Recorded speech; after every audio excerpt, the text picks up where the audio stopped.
영흥고 영어 전담 정혜윤 강사입니다. 네, 일단 바로 영흥고 영어 시험이 어떻게 출제가 되는지 안내를 드릴게요. 먼저 25년도에 1학기, 1학년 1학기 중간고사가 어떻게 출제가 됐는지 살펴보면요. 일단 범위 같은 경우에는 교과서 2개가 레슨 1이랑 레슨 2가 시험 범위에 해당이 됐고요. 그리고 부교재 같은 경우에 영흥고에서는 EBS 올림포스 학력평가 기출문제집을 사용을 합니다. 그래서 부교재를 쓰기는 하지만 기존의 학평 기출문제가 시험에 출제된다고 생각하시면 되고, 세부적으로 출제 사항을 살펴보게 되면 여기 지금 파란색 부분이 객관식이고요. 빨간색 부분이 서답형이에요. 총 30문제가 출제가 되고 서답형이 5문제로 개수가 많은 것은 아닌데 변별력은 주로 서답형에서 나눠진다라고 생각해 주시면 되겠습니다. 영흥고는 범위 자체가 좁은 편은 아니에요. 그렇다고 아주 많은 것은 아니긴 하거든요. 고등학교에서 일반적으로 이제 25개에서 한 50개 사이로 지문이 시험 범위로 지정이 되는데 영흥고 같은 경우에는 그 중간에 있는 30개 정도, 그리고 이제 2학년 올라가게 되면 한 40개 정도로 늘어나서 시험이 출제가 되게 돼요. 그래서 범위가 좁은 것도 아니고 너무 많은 것도 아닌 시험이라고 생각해 주시면 됩니다. 그래서 객관식 일단 어떻게 출제되는지 살펴보시면, 일단 객관식에서 이제 1학기 중간고사 때 메인이 됐던 거는 어휘였어요. 어휘가 변수로 작용을 했었고, 그리고 어법이 이제 꼼꼼하게 출제가 돼서 아이들이 어려워했던 부분이 있는데요. 문제로 살펴보시면 이게 지금 교과서에서 나왔던 지문이거든요. 근데 이 교과서에서 나왔던 지문을 요약문을 만들려고 하는데 이 빈칸에 들어갈 알맞은 단어로 짝지어진 것을 고르라는 문제예요.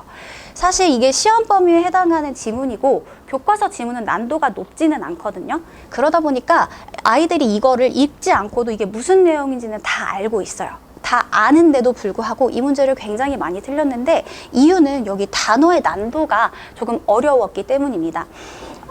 이 난도로 말씀을 드리자면 어휘가 고등학교 수준을 기준으로 했을 때 아주 어렵다고는 할 수 없지만, 그래도 또 너무 쉬운 단어들이 아닌 한 중난도 정도 되는 단어들로 출제가 됐어요. 고1 아이들 입장에서 그렇게 생각할 수가 있었고, 그러다 보니까 아이들이 내용은 아는데 요약도 할 수는 있겠는데 단어 때문에 좀 많이 걸려 넘어졌던 문제입니다.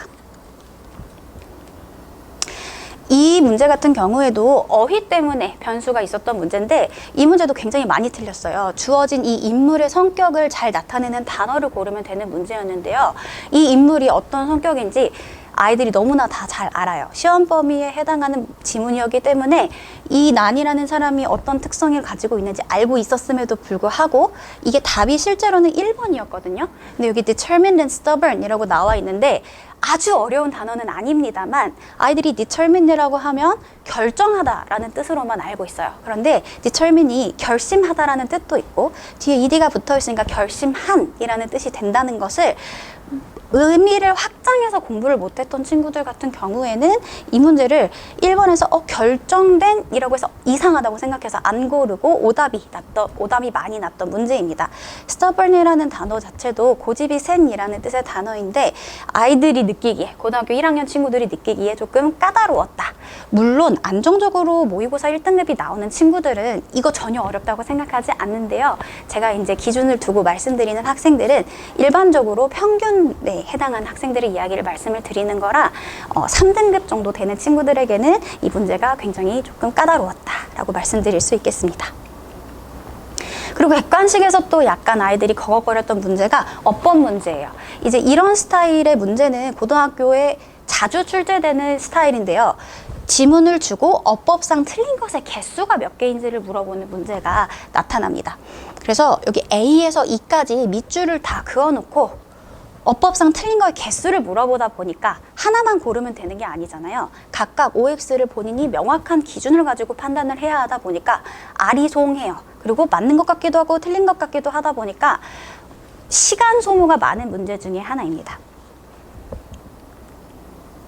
서술형에서 변별력이 가장 컸던 문제는 사실 요약문 완성 문제인데요. 제가 이따가 소개를 해 드릴 텐데, 먼저 서답형 비율 보시면 많지는 않죠. 많지는 않은데 이 5개의 문제가 다 다른 유형으로 출제가 됐어요. 일단은 밑줄 친 지칭어가 지칭하는 그 명사를 찾아 쓰라라는 문제가 있었고요. 이거는 많이 어렵지는 않았어서 친구들이 다들 많이 맞추고 넘어간 문제였습니다. 그리고 영장 문제 같은 경우에는 시험 범위에 해당하는 지문에서 똑같이 문장을 쓰면 되는 문제가 출제됐기 때문에 이 부분도 아이들이 공부를 열심히 한 친구들은 잘 해냈었는데요. 문제는 요약문 완성 문제가 굉장히 까다롭게 출제가 됐었습니다. 빈칸 채우기, 어법 고치기에서 사실 5개밖에 안 되는 문제 중에서 다양하게 시도를 선생님들께서 하고 계십니다. 원래는 영문고가 이렇게까지 다양한 문제를 시도를 하는 학교는 아니었는데요. 지칭어 찾기 문제 같은 경우에는 아이들이 낯설 수 있는 내신 유형이기는 하거든요. 근데 개정교과가 되면서 조금 이전에는 안 하시던 시도를 한 번씩은 하고 계시더라고요. 그래서 문제를 실제로 한번 살펴보시면 요약문 완성 문제, 가장 어려웠던 문제거든요. 이렇게 출제가 돼요. 글을 주고요. 당연히 시험 범위에 해당하는 지문이고 변형이 하나도 없습니다. 영문고는 내신이 평이한 편이라고 아마 많이 들어보셨을 거예요. 그 이유 중에 하나가 영어의 한정으로 말씀을 드리자면 지문의 변형이 없이 거의 똑같이 출제가 됩니다.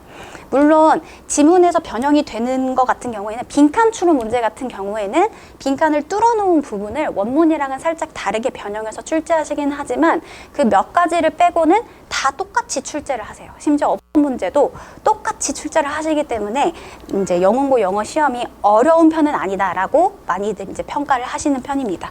이 문제도 이 지문을 분명히 잘 알고 있었을 거예요. 똑같이 출제가 됐으니까. 그런데 요약문을 완성을 하려고 하는데 빈칸에 알맞은 말을 본문에서 찾아 쓰라고 했었어요. 그래서 이게 첫 시험이다 보니까 고등학교 이런 스타일이 애들이 또 낯설잖아요. 여기 뭐가 들어가야 하지? 읽고 계속 또 읽고 하다가 시간 소모가 굉장히 많았던 문제고요. 시간을 많이 썼음에도 불구하고 이 빈칸에 어법적으로도 맞게끔 써야 했기 때문에 아이들이 고민이 너무 많았었던 문제입니다. 그리고 이제 여기 영장 문제 제가 한번 가져와 봤는데요. 일단 영장 문제는 지금 한국어 주어지고 이거에 맞게끔 보기에 주어진 단어들을 어법에 맞게끔 변화를 해서 완전한 문장으로 쓰면 되는 문제들인데 보기엔 되게 어려워 보이잖아요. 근데 열심히 공부한 친구들 같은 경우에는 이 문제는 손쉽게 맞추고 넘어갔어요.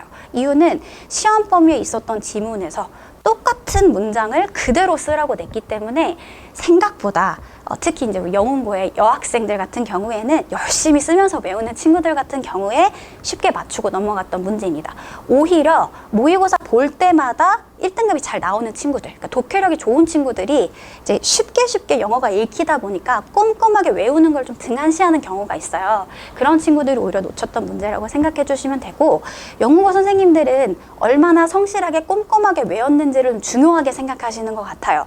그동안에 출제됐던 기조를 봐도 그렇고 이런 문제가 서답형에서 배점이 제일 높았거든요. 6점으로. 그래서 공부만 하면 맞출 수 있는 문제이기 때문에 이런 거를 틀리지 않는 게 영문고 영어는 중요해요. 그래서 전반적으로 난도는 어렵다, 너무 어렵다. 아까 말씀드린 요약문 완성 문제 너무 어렵다라고 말씀드리기는 어려운 부분이 있는 게 다른 학교들의 이제 기출 문제와 비교를 해보게 되면 난도로만 따지면 영문고 영어 시험 문제가 어렵 온 것은 아니에요. 평이한 편입니다.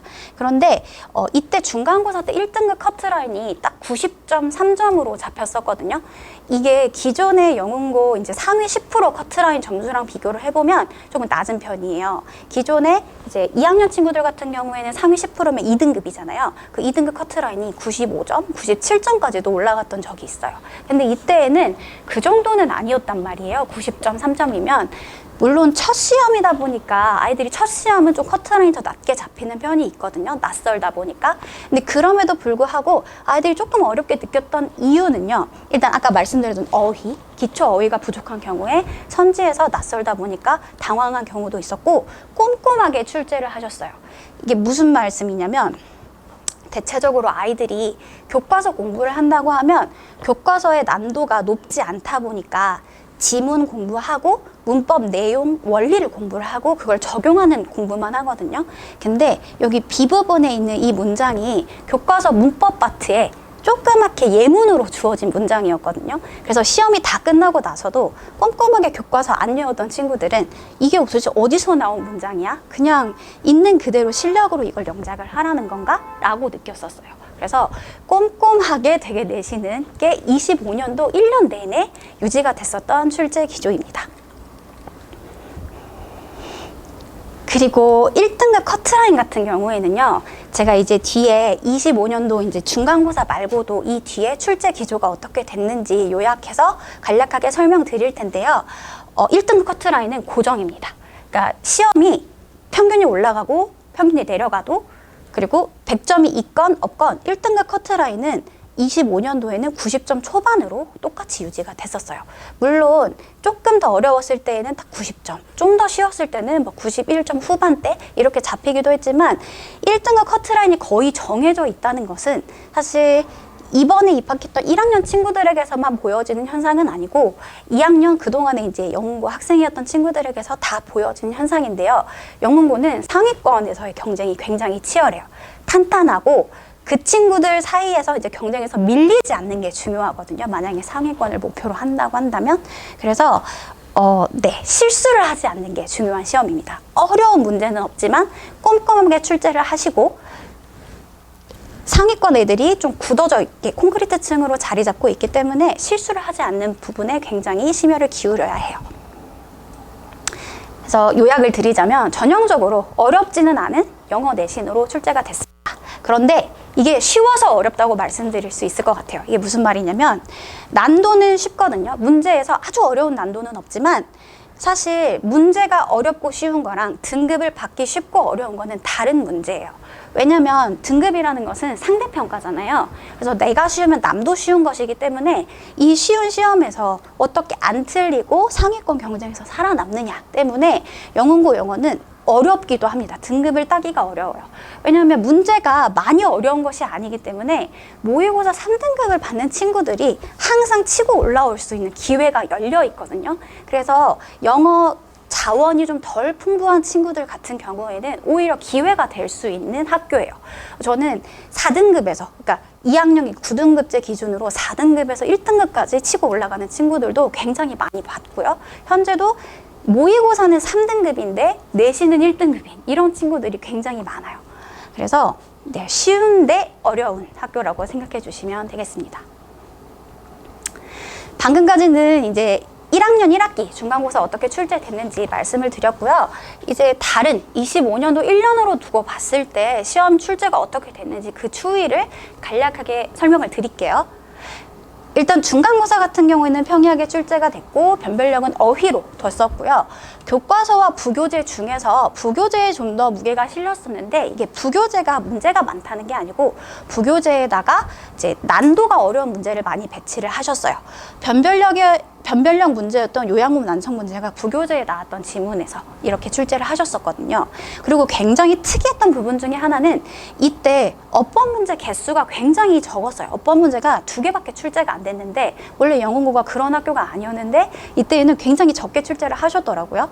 그러다 보니까 결론적으로 사실 영어 직관이 좋은 모의고사를 그냥 읽어서 풀었는데 90점이 넘었어 라고 하는 친구들이 어법에 유독 약해요. 감으로 해도 되다 보니까. 그래서 어법 문제 비중이 줄어들게 되면 영어 직관이 좋은 친구들이 유리하거든요. 그래서 이때 실제로 나 공부 안 했는데 1등급인데 이런 친구들이 굉장히 많았었거든요. 근데 이제 기말고사 때 조금 출제 기조가 살짝 달라집니다. 일단은 중간고사 때보다 어려워졌고요. 어휘 난도는 비슷했는데 이제 교과서하고 부교재에서 교과서에서 갑자기 조금 더 어려운 문제를 배치하기 시작하셨고요. 어법 문제 개수가 다시 정상으로 돌아오는 시험이 되었습니다. 그러다 보니까 이제 어법 문제 개수가 늘어나게 되면 직관이 좋은 친구들보다는 열심히 꼼꼼하게 외운 친구들에게 좀 더 기회가 열리게 되거든요. 특히 영문고는 어법을 지문 변형 없이 그대로 출제하기 때문에 자기가 외웠던 거랑 다른 것만 고르면 그게 바로 답이에요. 어법 문제가. 그러다 보니까 중간고사 때 중간고사 되었던 친구들이 열심히 외워가지고 만회할 수 있었던 기회가 기말고사 때 있었습니다. 그리고 이제 2학기가 됐을 때 이때 시험이 제일 좀 어려웠었는데요. 이때 어휘력도 이전보다 조금 더 어렵게 출제가 됐었고 이때 교과서의 문제가 굉장히 어렵게 나왔어요. 교과서 문제가 조금 어렵게 출제가 되면 아이들이 좀 더 오답률이 높아지게 되거든요. 이유는 교과서에 있는 그 글들은 굉장히 착하고 뭔가 이해하기 쉽게 쓰여져 있단 말이에요. 재밌는 이야기, 뭐 동화 이런 걸 이야기해주기 때문에 그래서 조금 한두 번만 보고도 다 공부를 했다고 쉽게 생각해서 좀 덜 보는 편이에요. 부교재에 있는 학력평가 지문보다는 교과서가 쉽다고 느껴서 덜 공부하는 그런 경향이 있다 보니까 교과에서 좀만 어렵게 내도 아이들이 후루루 더 많이 틀리게 되거든요. 그래서 그게 좀 두드러졌던 시험이 2학기 중간고사였습니다. 어법 문제는 1학기 중간 때만큼 적게 나온 적은 이제 이 뒤로는 없었어요. 그래서 이때가 굉장히 특이했었고 이때 변별력이었던 문제는 어휘 문제였었어요. 이때도 요약문 완성 문제가 굉장히 어렵게 출제가 됐었는데 어렵게 출제가 됐던 이유가 이때는 요약문에 알맞은 말을 고르라고 할 때 보기에 단어를 줬었거든요. 그래서 보기에 있는 단어 중에서 알맞은 단어를 고르라고 문제를 냈었어요. 근데 그 주어진 보기에 있는 단어들이 아이들에게 너무 어려웠던 거예요. 그래서 요약문 완성 문제임에도 불구하고 어휘가 관건이었던 시험이었습니다. 그래서 이때에도 열심히 외운 친구들이 사실 더 우위를 점했는데 이유는 어법 문제, 어법상 틀린 것의 개수를 물어보는 문제가 많았기 때문에 열심히 외운 친구들에게 유리했었고 그럼에도 불구하고 이때에는 또 직관도 필요한 문제들도 많이 나왔었거든요. 소위 말하면 주어진 선지를 독해를 해낼 수 있는 친구들이 맞출 수 있는 문제들도 출제가 됐기 때문에 그래서 이때가 어려웠어요. 두 가지가 다 필요했거든요. 고득점을 하기 위해서는 영어에 대한 자원도 풍부해서 선지에 있는 낯선 단어들도 뚫어낼 수 있어야 됐고 그리고 열심히 외워가지고 어법에서 여러 가지 틀린 거 골라낼 수 있는 것까지 성실함까지 갖춰야만 여기에서 살아남을 수 있었기 때문에 이때 조금 어려웠었습니다. 그러다가 가장 최근 시험 때에는요. 제일 쉽게 나왔어요. 이때가 정말 많은 친구들에게 기회였고 많은 등수 변동이 있었거든요. 안정적으로 1등급을 쉽게 받아오던 친구들이 여기서 갑자기 2등급으로 떨어지는 일이 발생하게 돼요. 이유는 열심히 덜 외워서예요. 왜냐하면 본인이 가진 영어 자원을 가지고 하다 보니까 영어고 내신이 쉬운 것 같거든요. 그래서 조금 덜 외웠고 이 시험 같은 경우에는 암기성이 제일 짙었던 시험이거든요. 그러다 보니까 원래 막 3등급이었던 친구들, 2등급이었던 친구들이 1등급으로 치고 올라가는 꼼꼼하게 계속 암기만이 살 길이다라고 생각했던 친구들이 이때 막 99점, 90점 이렇게 해서 1등급으로 치고 올라가면서 기존의 감각으로 1등급을 유지하던 친구들이 내려앉은 시험입니다. 그래서 보시는 바와 같이 물론 영문고에서 특징적으로 보여지는 특징들은 있긴 있어요. 지문 변형이 없고 난도가 높지는 않고 그렇다 할 신유형이 없고 어휘로 변별력을 구별을 하시는 그런 특징적인 부분은 있지만 시험이 나올 때마다 조금씩 바뀌어요. 분명히 똑같은 선생님들이 출제를 하셨음에도 불구하고 선생님들이 굉장히 계속해서 새로운 시도를 하고 계시거든요. 시험 때마다 많지는 않지만 처음 보는 유형을 계속해서 내고 계시다는 거 알고 계시면 좋을 것 같습니다. 그래서 영문고 영어 내시는 그러면 학생들이 어떻게 공부를 해야 하느냐? 일단 학생의 상태에 따라 달라요. 그래서 일단은 큰 틀에서 4가지로 나눠서 제가 가져와 봤는데 우리 모의고사 점수 같은 경우에는요. 아이의 영어 자원, 영어 직관과 직접적으로 연관이 되어 있는 수치예요. 그래서 모의고사 영어 점수가 안정적으로 1등급으로 나오는 친구들 같은 경우에는요. 일단 언어 직관이 좋은 친구들이죠. 어휘에 대한 느낌도 좋은 친구들이고 근데 이런 친구들이 영문고 영어 내신을 준비할 때 굉장히 경계해야 되는 게 있어요. 뭐냐면 직관에만 기대는 습관을 버려야 되거든요. 왜냐면 암기해야 될 건 암기해야 하고 어법도 꼼꼼하게 살펴봐야 되는데 이 친구들은 감으로 어법 문제를 풀어도 어느 정도 맞다 보니까 꼼꼼히 파고들지 않는 습성이 있거든요. 그것만 경계하면 솔직히 공부를 조금 양을 너무 많이 하지 않더라도 1등급을 안정적으로 가져갈 수 있는 스타일로 영어고는 출제가 됩니다. 그리고 이 친구들에게 사실 중요한 거는 영어 직관이 좋고 영어 실력이 영어 자원이 풍부하니까 효율적으로 영어를 공부를 하는 게 필요해요. 무조건 막 빈 페이지에다가 다 쓰면서 하나하나 외우는 그런 비효율적인 공부보다는 효율적으로 공부할 수 있는 본인에게 맞는 방법을 찾는 게 중요하겠습니다. 그리고 모의고사가 2등급이 위주로 나오고 1등급 한 번씩 찍고 진동하는 친구들이 있거든요. 이 친구들이 제일 위험해요. 이 친구들이 일단 영어를 못하는 건 전혀 아니죠. 잘하는 편이죠. 1, 2등급이면. 그런데 이 친구들이 점수가 진동하는 이유가 있어요. 근데 이제 본인이 그래도 1, 2등급이 나오니까 본인이 영어에 대한 프라이드나 영어에 대한 애정이 있는 친구들이란 말이에요. 그런데 내신에서 원하는 등급이 안 나오게 되면 그 괴리 때문에 난 내신은 아닌가 봐. 이렇게 하고 멀어지는 집단이 이 경우가 제일 많아요. 그래서 이런 친구들 같은 경우에는 어떻게 해야 되냐면 일단 약점을 파악해야 합니다. 점수 진동하는 이유가 여러 가지가 있을 수 있는데 예를 들면 모의고사에서는 해석이 안 돼서 점수가 안 나오는 친구들이 있을 수 있고 해석은 되는데 해석하고 나서 글의 정보 처리, 즉 논리적인 의미 관계 파악이 어려워서 점수가 안 나오는 친구들이 있을 수도 있어요. 그러면 뭐가 문제인지를 정확하게 찾아내가지고 그것을 타겟팅해서 내신 공부를 해야 돼요. 시험 범위가 정해지고 나면 그 시험 범위에 관련해서 연습 문제를 굉장히 많이 풀리게 되거든요. 그때 본인이 약점인 거 위주로 계속 풀어서 하다 보면 지금 충분히 이제 1등급 맞을 수 있는 집단이라고 생각해 주시면 되겠습니다. 그래서 일단은 이 약점을 파악하는 게 가장 필수예요. 본인이 뭘 못하는지 알아내야 되는 게 중요합니다. 그리고 나서 모의고사 3, 4등급 친구들은 일단은 어휘하고 문법의 기초를 꼼꼼하게 공부하는 게 필요해요. 꼼꼼하게 지문에 해당하는 시험 범위에 해당하는 지문 하나하나 끊어가면서 공부를 하는 게 필요하고요. 이 친구들은 영문고 영어가 기회입니다. 사실 외부 지문이 출제가 되거나 시험 문제가 너무 어렵게 나오는 학교들 같은 경우에는 조금 힘들어요. 내신을 1등급을 받기까지 시간이 더 많이 걸리거든요. 기초가 채워져야만 점수를 받을 수 있으니까.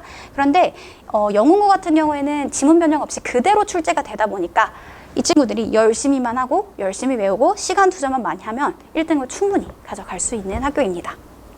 모의고사 5등급 이하 친구들 같은 경우에는 그 무엇보다도 일단 단어를 마스터할 수 있도록 시험 범위에서 단어를 위주로 공부를 한 다음에 전반적인 내용을 훑는 식으로 공부를 하는 걸 추천을 드립니다. 저는 어떻게 준비를 시키는지 궁금하실 것 같아서 간략하게 설명드릴게요. 일단은 강의와 관련해서는 수업이 일단 아이들이 오게 되면 리뷰 테스트를 먼저 봅니다. 리뷰 테스트를 누적으로 계속 봐요. 시험 범위가 지문이 여러 개이기 때문에 아이들이 먼저 오고 나면 리뷰 테스트를 보고 해설을 한 다음에 이때 이제 복습이 되겠죠. 그리고 나서 그날 진도 나가야 될 부분을 진도를 나갑니다. 그리고 나서 진도 나간 부분에 대해서 이제 점검하는 퀴즈 시험을 봐요. 저는 시험 보기 전까지 강의로 전체 지문을 제가 앞에서 직접 2회독을 돌려줍니다. 그리고 나서 학생들 입장에서는 5번 이상 회독을 할 수 있도록 시스템을 구성을 해놨는데요. 이게 어떻게 되는지 많이들 궁금해 하시는 것 같아서 설명드리자면 네, 이렇게 됩니다. 일단 제가 강의로 2회독 아이들 떠먹여 주는 거죠. 왜냐하면 떠먹였을 때 효과가 좋은 게 영문고 영어 스타일이기 때문에 어떻게 되든 일단은 떠먹여서라도 내신에서 잡고 방학 때 약점 채우고 하는 식으로 모의고사 점수를 끌어올리거든요. 그래서 강의로 먼저 한 다음에 이제 복습 워크북이라는 게 따로 있어요. 제가 만들어서 아이들에게 교재로 배부를 하는데 쓰면서 그리고 거기에 있는 거 계속 그냥 여기에 있는 것만 다 해도 솔직히 등급 충분히 나올 수 있거든요. 그리고 나서 전용 연습 문제집을 배포를 합니다. 뭐 시중에 있는 연습 문제집 아니고 시험 범위에 해당하는 지문에 해당하는 문제들만 제가 연습 문제집을 따로 만들어서 배포를 해요. 그리고 나서 강의로 제가 한 번 더 잊어버릴만 할 때쯤, 이게 언제쯤 되냐면요, 시험 3주 전쯤에 제가 전체를 한번 딱 돌려줘요. 그리고 나서 시험 보기 전까지 전 지문을 본인이 틀린 거 위주로 계속 돌리는 방식으로. 그래서 이렇게 해서 최소 5번이고 사실 중간중간에 나가는 과제, 그리고 클리닉, 그리고 리뷰 테스트까지 하면 아이들이 회독을 더 많이 할 수 있도록 구성을 해놨습니다. 그래서 이때가 이제 시험 3주 전까지 이게 진행이 되고, 시험 3주 전부터 이 부분이 진행이 되고요. 네, 저는 자체 교재를 씁니다. 제가 다 만드는데 일단 강의할 때 쓰는 본교재가 따로 있고요. 아까 말씀드린 복습 워크북인데 이건 지문이 복습이 될 수 있도록 그냥 차근차근 따라가면 복습이 될 수 있도록 만들어놨고, 그리고 나서 전용 연습 문제집이 있습니다. 이게 제 시그니처인데 시험 범위에 해당하는 지문과 관련된 문제들로만 문제집을 따로 만들어서 주고요. 그래서 이것만 다 풀어도 시험 범위에 해당하는 지문의 모든 연습 문제를 다 풀 수 있다고 생각하면 돼요. 이거 다 풀고 나서 1등급 못 받은 친구는 본 적이 없습니다. 네, 거의 전교권으로 다 들어가게 되고요. 마지막으로 얘는 갑자기 좀 조촐해졌는데 이유는 이게 시험이 다가워질수록 단권화가 필요해요. 시험 범위에 대해서 딱 요약적으로 해서 여기에다가 학생들이 쓰면 제가 피드백을 해주거든요. 그 부분을 계속해서 복습할 수 있도록 파이널로 이렇게 가볍게 구성을 합니다. 그리고 나서 이제 관리 같은 경우에는 일단 클리닉은 제가 1대1로 솔루션을 많이 진행을 하기 때문에 좀 많이 유독 신경을 쓰는 편인데, 클리닉은 두 가지가 있어요. 의무적으로 진행하는 클리닉이 있고, 그리고 비상시에 부르는 클리닉이 있습니다.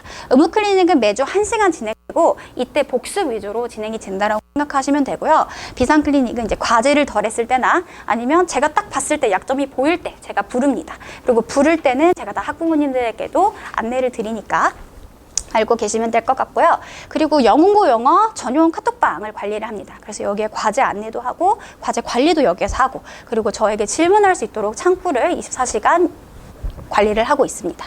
그리고 일주일에 한 번 이제 학생이 어떻게 공부를 했는지 문자로 안내 드리고 있고요.